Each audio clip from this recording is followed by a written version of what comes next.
Assalamualaikum warahmatullahi wabarakatuh.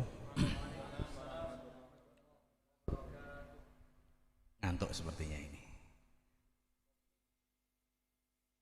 Kopi ini mohon di ini ya.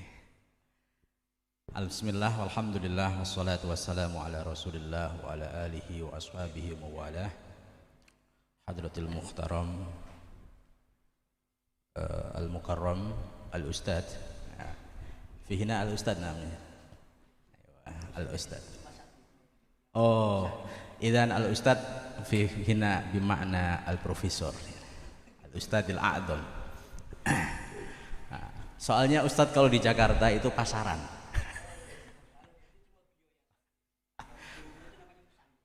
Oh, masya Allah. Ini apa?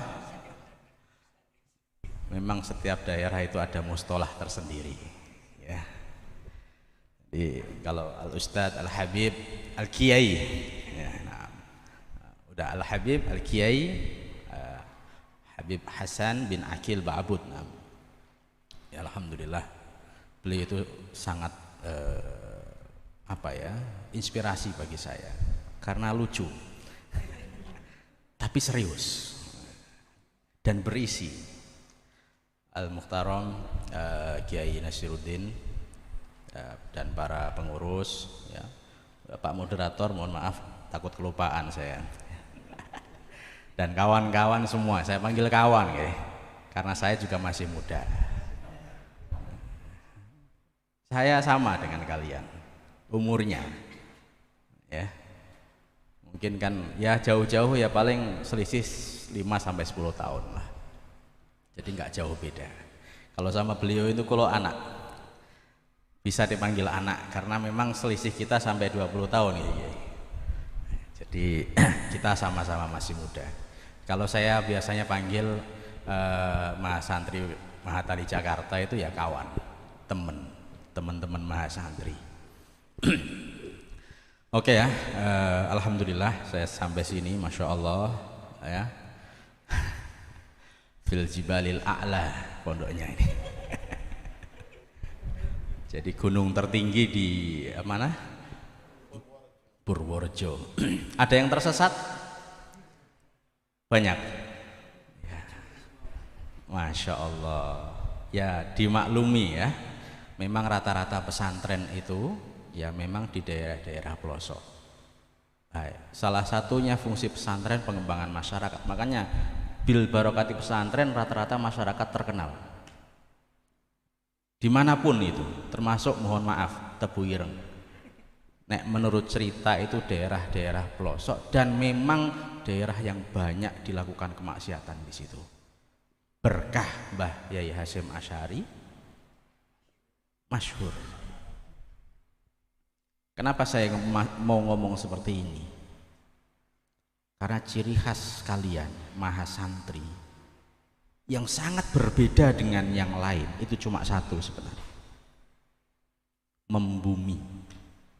Kata-kata ini penting, membumi.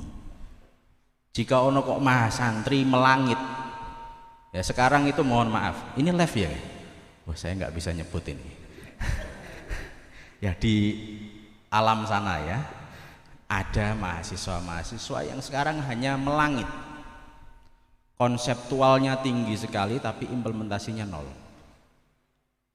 ke masyarakatnya nol. Kalau jenengan semua baca kitab itu bukan benda mati. Kitab itu bukan benda mati karena dia bisa menari.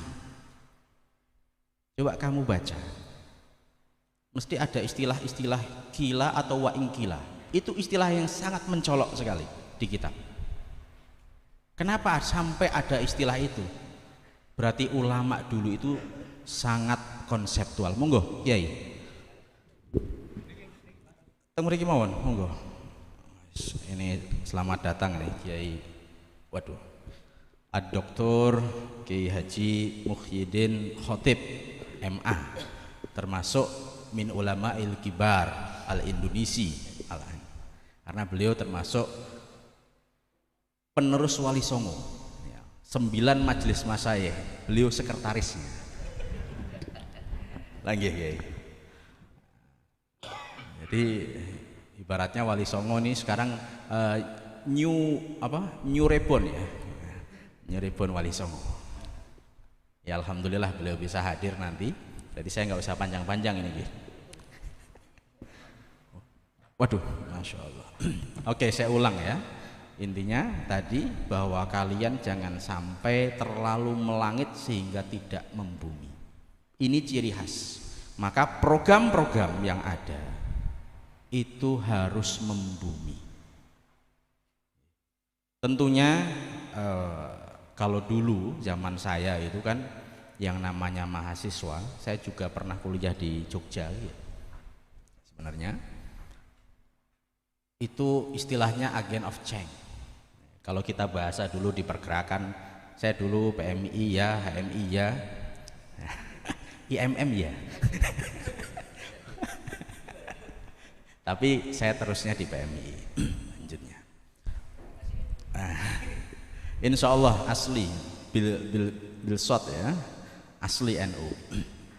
Itu dulu ada istilah agent of change, agen perubahan. Makanya semua kemerdekaan, reformasi itu dari kalian semua, dari pemuda. Tidak ada yang memang yang pertama menggerakkan orang tua itu tidak ada. Termasuk kemerdekaan bangsa Indonesia itu kalau nggak Soekarno diculik para pemuda itu nggak merdeka-merdeka. Tapi kalian perlu mengkontekstualisasikan yang sekarang ini. Tentunya beda. Mahasantri tugasnya nggak demo lagi, tapi kita perlu mereka. Ya mohon maaf saya tidak menyiapkan materi ya, para guys. Saya ini di sini ditodong sama beliau, sama ketua Amali. Pokoknya disuruh ke sini, ya, udah gitu aja. Di sini suruh ngisi. Nasib ya, nasib anak muda ya seperti ini. Nah, dengan seperti itu kalian harus melihat peluang dan potensi. Mohon maaf para mahasantri ya, kami ini masih sendiri, Amali ini masih sendiri, ngapunten, pergerakan ruang birokrasi belum diisi oleh para mahasantri. Ada hal-hal tertentu ya, tentunya kebijakan-kebijakan yang sebenarnya dalam tanda kutip kurang memperhatikan Mahat Ali, itu belum ada respon daripada mahasantri. Jadi kami di Amali ini masih bergerak sendiri.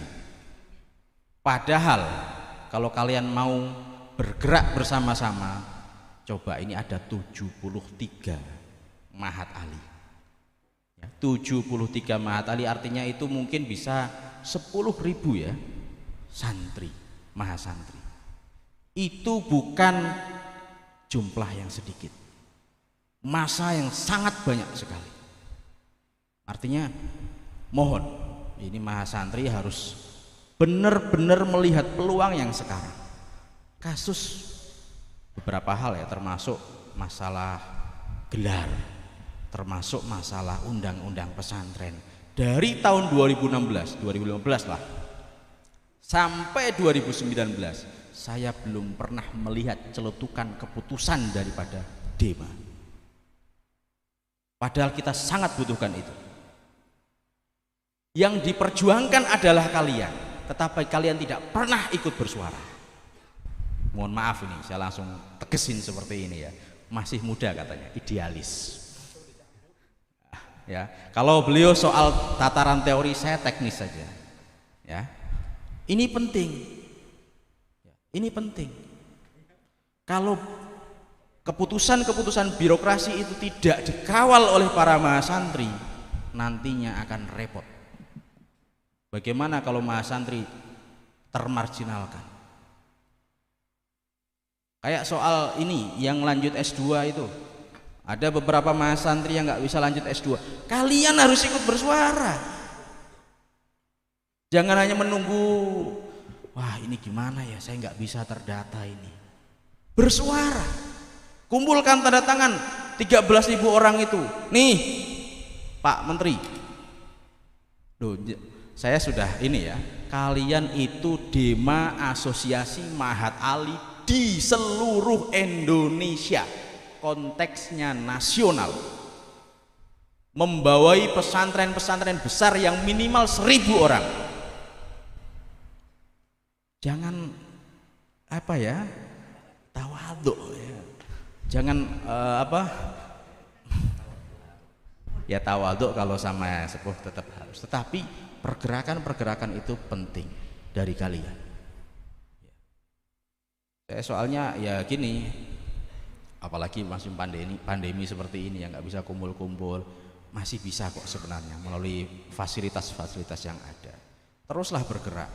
Apa yang memang kurang untuk kalian?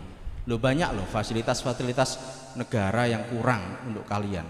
Ini beliau ini yang lagi berjuang. Makanya saya mohon dukungan. Selain Amali yang harus bergerak, juga Dema.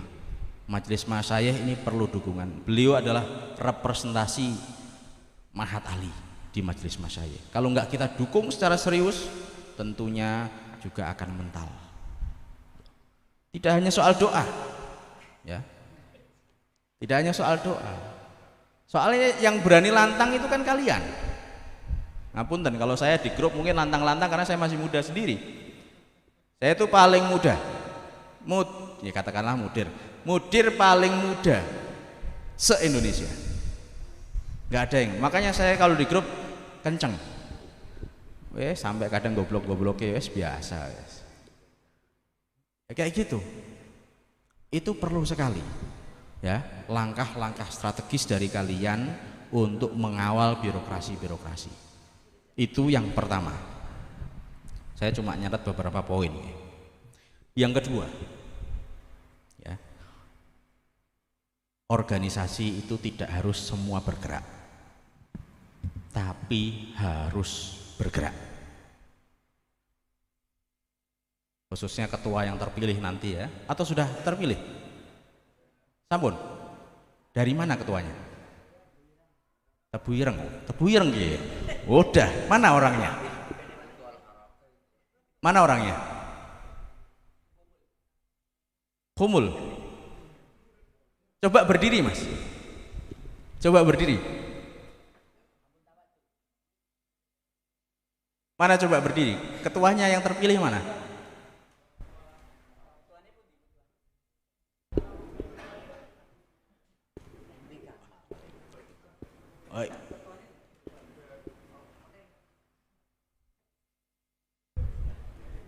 Ini biar didengarkan ini.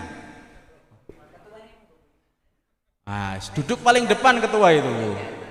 Ibarat perang itu ya yang paling depan, jangan di belakang. Waduh, ini saya bilangin tapi nggak ada ketuanya ya, repot juga nih. Nanti dari apa ya, kalam fadhi ya. Loh, belum ke sini? Oh ya udah. Bismillah lah, saya lanjut lagi ya. Tidak akan semua anggota kalian, pengurus kalian itu bergerak di semua lini, termasuk Amali. Di semua lini organisasi seperti itu. Tapi yang pasti kalian harus bergerak. Monggo duduk saja di sini. Jangan ini ya. Tidak apa-apa nggak Kiai mecuti santri jenengan? Ya, itu. Karena kalau kita menunggu semua bergerak, ya sudah. Semua punya kepentingan, semua punya kesibukan. Ya. Semua punya kepentingan, semua punya kesibukan. Yang pasti dan yang harus adalah kata bergerak itu sendiri. Saya mohonlah ya, insya Allah pandemi ini selesai lah ya, selesai. Harus ada pergerakan yang serius. Dan program-program itu nanti biasanya gini, kelemahan orang Indonesia nih. Awal-awal sibuk gontok-gontokan ketua, sibuk gontok-gontokan program. Ya atau enggak? Seringnya kan kita serius mikirin program, macem-macem, tapi implementasinya nol. Itu banyak terjadi. karena program tersebut tidak dikawal dan dimanage dengan baik. Ya, kalau apalagi konteks nasional seperti ini, nggak usah banyak program, nggak usah banyak program, cukup program-program tertentu yang memberikan kemanfaatan secara menyeluruh, selesai. Kalau kalian banyak program nanti akhirnya mental semua, mikir duitnya sekonti. Ya enggak, Kang siapa? Mas atau Ustadz siapa? Ketuanya mantan? Sudah mantan ya? Atau belum? Oh belum. Akhirnya akan seperti itu. Program terfokuskan saja, ambil program-program yang aktual. Ini tataran teknis kalau ya. Ambil program-program yang aktual. Kalau tadi Kiai Hanan mengutip al-muhafadzah ala qadimis saleh wal jadid, tidak hanya sekedar jadid tapi wal ijad. Tidak hanya sekedar inovasi tetapi discovery. Ya, wal ijadu bil jadidil aslah. Ini penting. Kalau kita cuma menginovasi, ya kayak sekarang ini, Islam hanya menjadi kontrol, bukan inspirasi. Ada yang baru kita kontrol, vaksin ini haram atau enggak, hanya seperti itu saja.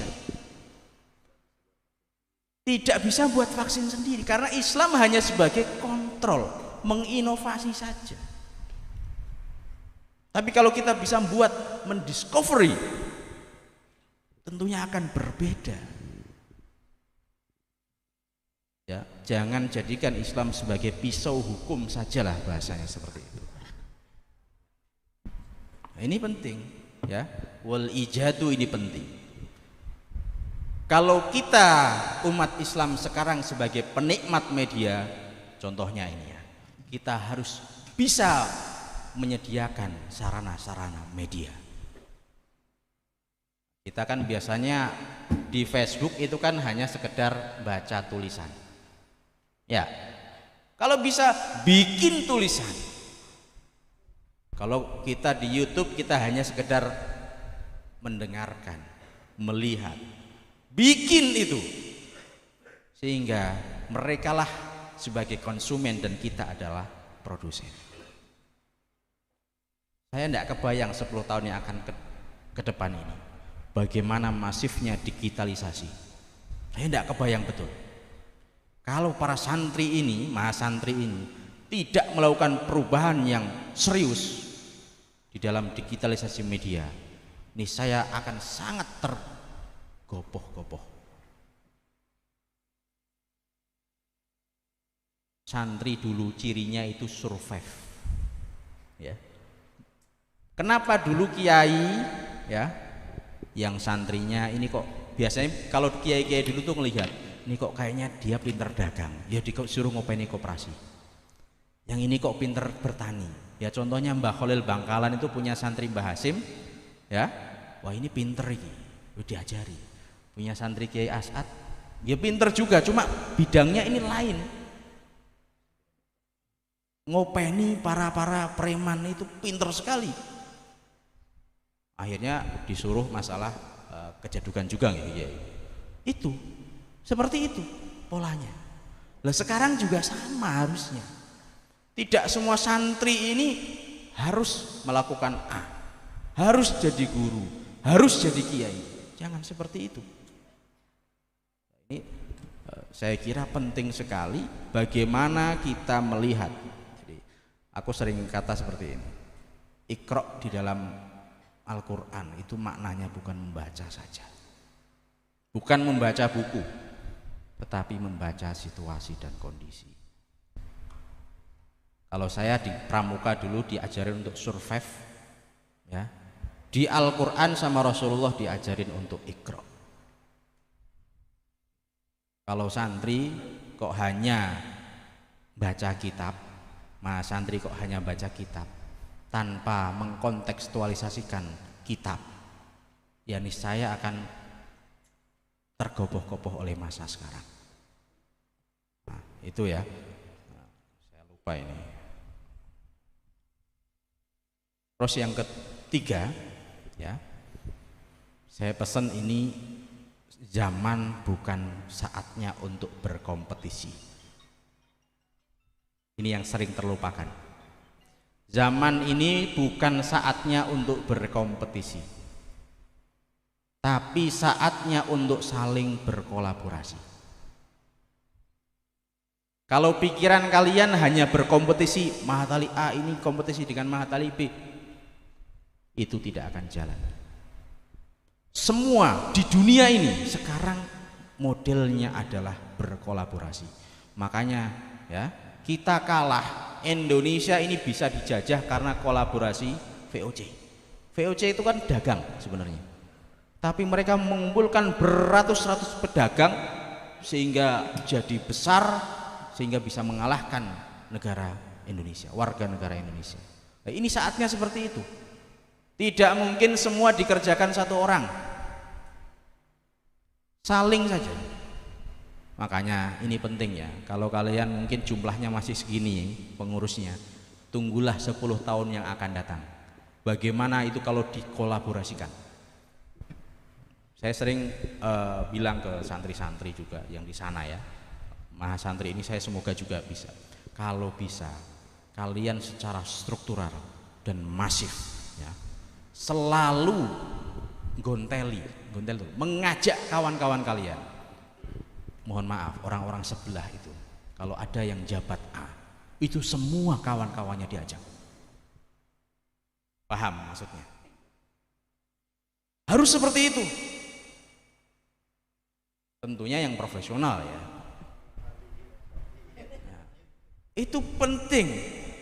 Jangan hanya kawan dekatmu saja. Ini sekarang ini kan banyak nih, ratusan orang ini saling berkolaborasi. Ada yang di, mohon maaf, lembaga negara A, ambil kawan-kawannya, sehingga nanti banyak yang ada di atas. Kalau sudah seperti itu, enak hidup adik-adikmu, kebijakannya kita enak ya, karena sudah kawan-kawan ada banyak di sana. Makanya kita banyak terbantu itu adalah dari kawan-kawan Sukorejo. Alumni-alumninya juga sangat seperti itu, sangat membantu antara A dengan B. Oh, yang sudah di atas, oh ya, kalau ada pokoknya kata-kata Mahatali, oh ya diambil. Itu penting loh ya. Ya sekarang ada isu apa namanya, tapi ini live ya, gak apa-apa lah. Ada isu LPDP digawangi oleh orang-orang tarbiyah. Lagi dengar isu itu enggak? Hah? Itu memang benar. Karena memang sistem mereka seperti itu. Nah, kalian itu harus ikut seperti itu juga. Dalam artian bukan ikut mereka ya, mengibdak yang seperti itu. Bagaimana sekarang kita itu banyak cerai-berai, nggak keangkat karena tidak sistematif dan masif. Bukannya saling mengangkat ya, bukannya saling berkolaborasi, tetapi saling berkompetisi. Ini saya buka borok-borok pesantren juga ini. Pesantren A dengan B, bukannya saling berkolaborasi tapi saling berkompetisi, bahkan saling menjatuhkan. Kenapa kita mudah sekali goyah? Itu gara-gara itu. Makanya ini dengan adanya sinkronisasi seperti ini, ketemu ya, ayo bareng-bareng pesantren A dengan pesantren B berkolaborasi, mahasantri A dengan B berkolaborasi. Banyak bidang untuk bisa dilaksanakan itu. Apalagi rumpunya berbeda-beda. Ini menarik sekali sebenarnya. Kalian nanti ada Basul Masail kan? Ya. Itu kalau yang hukum, wah di fikih seperti ini. Yang ulumul Quran, oh di ulumul Quran tuh kayak gini modelnya. Yang sejarah ngomongnya ini, sejarahnya enggak. Jadi tidak hanya parsial sifat keputusannya, tetapi komprehensif. Itu hebat sekali itu kalau itu bisa terjadi ya. Makanya Basul Masail bukan hanya fikih saja harus, tapi itu memang keputusan, namanya keputusan fikih, tetapi yang lain itu sebagai kayak kalau bahasa hadis itu asyawahid wal ibrah. Seperti itu. Itu sangat akan menjadikan keputusannya itu lebih komprehensif. Saya tidak panjang-panjang karena ada beliau. Kalau nggak ada beliau juga ya sebentar juga sih sebenarnya. Ya, saya sebenarnya catat poin-poin cukup banyak dan saya bikin satu tulisan, tetapi saya belum rilis ke kalian nanti ya. Insya Allah lah saya coba nanti. Terima kasih. Semoga nanti diskusinya lebih panjang dan tolong benar-benar Dema ini mencari jati dirinya untuk apa. Itu diskusikan betul-betul itu. Langkah-langkahnya nanti biar jelas. Ya. Wallahu muwafiq ila aqwamit thoriq. Assalamualaikum warahmatullahi wabarakatuh. Beri aplaus kepada beliau. Ada beberapa poin yang kami catat. Beliau selaku mudir madali termuda di dunia. Poin pertama yaitu ciri khas mahasantri adalah membumi, berarti terjun ke masyarakat. Iya. Yang kedua, mahasantri harus bersuara, bergerak dengan kompak, bergerak bersama. Poin ketiga, hal terpenting dari sebuah program adalah merealisasikannya. Tidak hanya programnya bulet-bulet, ketika rilis saya mumet sendiri, harus direalisasikan. Terus yang keempat tadi, tidak hanya inovasi atau wal akhdhu bil jadidil aslah, tapi harus al ijad. Nah ini. Dan poin terakhir, zaman ini saatnya untuk kolaborasi, mengajak teman-teman bersama wa'ala ali asyi asbangin, bagaimana bisa untuk mengompakkan segala program yang ada. Itu poin-poin yang bisa kami catat. Selanjutnya ini gongnya dari beliau al-alim al-allamah Romo Yai Haji Muhyiddin Khatib. Falidawatul masykur.